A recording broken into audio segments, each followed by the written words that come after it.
Би энэ төсвийн доктортой байдлын зөвлөлийнхэнтэй бас их уулзсан юм аа. Тэгээ бүлэг дээр бас яг энэ талаар мэдээлэл авсан. Тэгээ энэ борлуулаагүй бараа бүтээгдэхүүнөөс төрүүлж татврыг авна гэдэг нь чи байж болсгүй зүйлээ гэж хэлээд байгаа. Тэгээд сангийн сайд бол надад энэ төсвийн хуулийн 25-ын 2 гэж чуулган дээр хэлсэн. Энэ бол зүгээр цаглбар. Төрүүлээ тэр аж ахуйн нэгжүүдээс татвар авч ийн гэдэг бол ноцтой асуудал.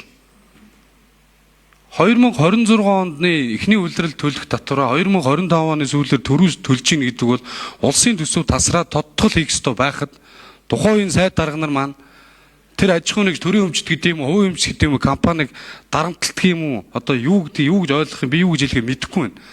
Тэр мөнгийг төрүүлж авч ш. Тэр компаниуд нь борлуулаагүй бүтээгдэхүүн дээрээ төрүүлж татвар төлнө гэж юу байна? Бид бүр гайхаад байна.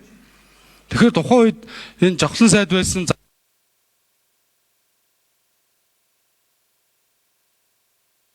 хариулт авчиж хангалтгүй байвал нэмэх ихтэй юм байна.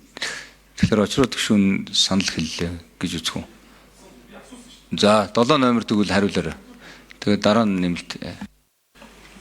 За аж ахуйн нэгжийн орлогын албан татврын тухай хуулийн 25/2 татврын ерөнхий хуулийн 28/1 энэ хоёр зохицуулалтаар ер нь бол аж ахуйн нэгжийн татврын тухай хуулийн 20 энэ ийм заалт байхгүй. Сар хуваарийн дагуу төлөх татвараа сар бүрийн 25-ны дотор улирлын эзэдгээд цаглбар. Тэгэхээр 25 оны 4-р улиралд ногдлоо.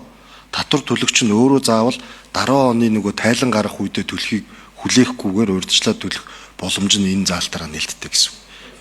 Тэгэхээр заавал 2 сар төлнө гэхгүй шууд тухайн улиралдаа төлөх эрх нь бол нээлттэй байгаа л гэсэн.